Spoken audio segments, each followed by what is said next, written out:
The number you have dialed is not available at present. Please leave your message after.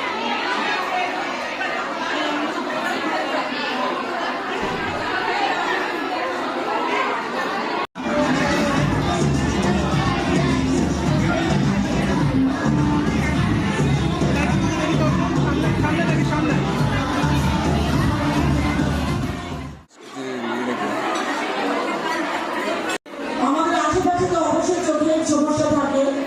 তো আমি কিছুদিন আগে বিদ্যানন্দ ফাউন্ডেশনের পক্ষ থেকে আমিও করাইছি রাজশাহীতে। তো আমরা চাই যে আমরা যদি ভালো থাকি, শুধু আমরা না, আমরা নারী উদ্যোক্তা, শুধু নারী উদ্যোক্তা হিসাবে থাকতে চাই না, আমাদের আশেপাশে যেগুলো। আমি আসমাকে বলছিলাম যে আমার কিসের দরকার, আমার কেন দরকার, এখন মহিলারা অনুষ্ঠান করবে, মহিলারা থাকবে, তো তার দাবি যে আপনি থাকেন। অনেক বলার পর আমি বিশেষ অতিথি হিসাবে থাকলাম, আর আমি আমাদের দাবি সম্মানিত। আপনারা, আমি সব রকমের আচার করি, যেটা আমার বিশেষত্ব আছে করলার আচার। আমি করলার আচার বানাই, ডুমুরের আচার বানাই, আর যে